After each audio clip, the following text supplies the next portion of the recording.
Hello and welcome to my YouTube channel.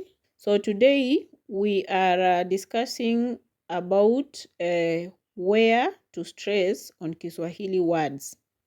Where to stress on Kiswahili words.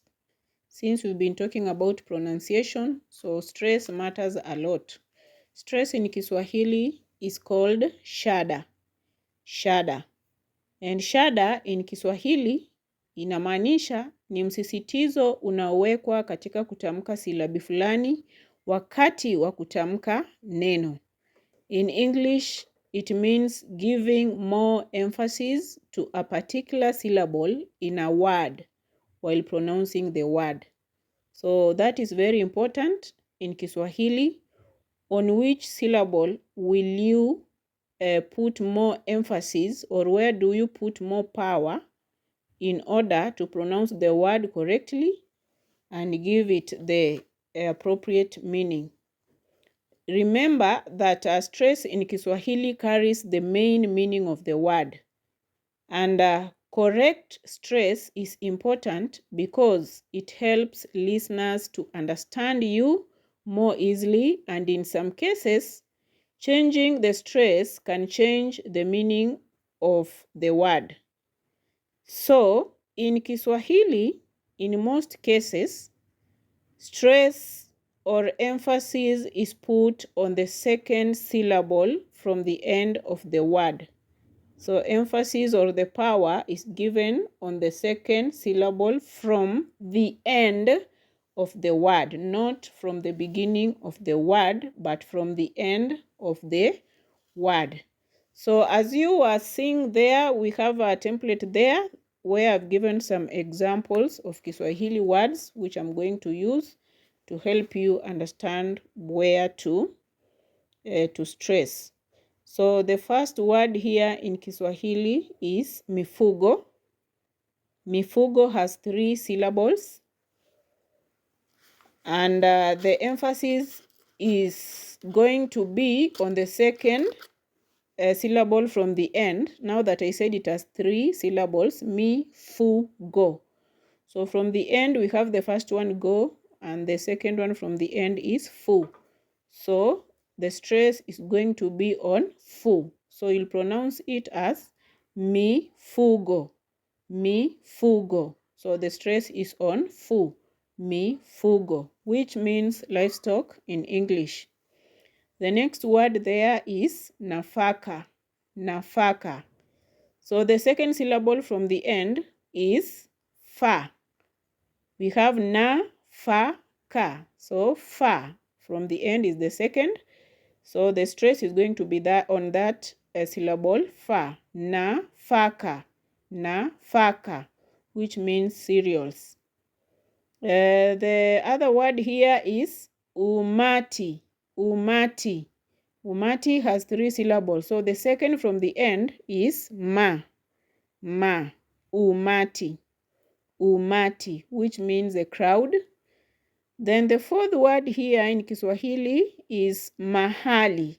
Mahali. Mahali has 3 syllables. So the second from the end is ha. So that is where we are going to put more emphasis. Mahali. Mahali, which means a place in English. Then we have anaruka. Anaruka. Anaruka has 4 syllables. So the second from the end is ru. Ru. Anaruka. Ru. Anaruka. Anaruka, which means she is jumping. Then we have unacheza. Unacheza. So that is 4 syllables. So the second from the end is che. Che. Che. So you will stress there on che. Unacheza. Unacheza. Unacheza. So you see it will be different if you said unacheza. So you say unacheza. Then this is mama, which has 2 syllables. Mama has 2 syllables. So the second from the end, of course, will be ma, which is the first one there. Ma. So if you count second from the end and it has 2 syllables, so of course the stress is going to land on the first one there. So it will be mama. Mama. Mama is a mother. Number 8 here we have mtu. Mtu. Mtu. So mtu has two syllables, that is m and tu. So second from the end of the word we land on syllable m. Then we have mtu means human being or a person. We have here dada. Dada. Dada also has two syllables. So from the end, it will land on the first one, which is da. So it is dada. Dada. Dada. We have the word kuvuta. Kuvuta. Kuvuta has three syllables. So the second from the end will land on vu. Kuvuta.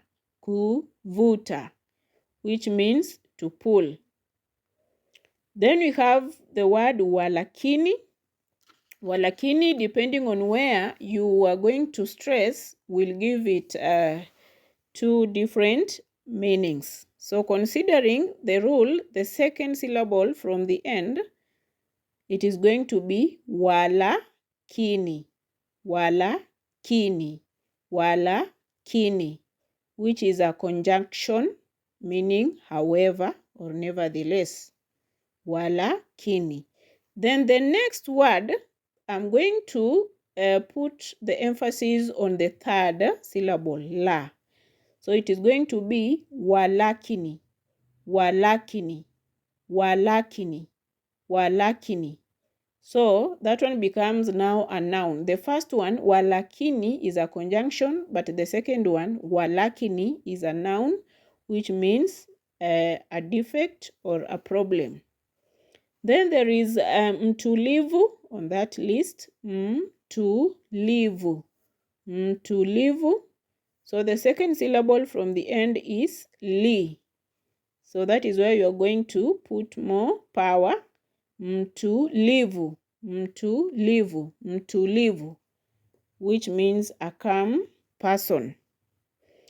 Among that, you have another word, which is barabara, which also, depending on where you'll put the stress, it will give it a different meaning.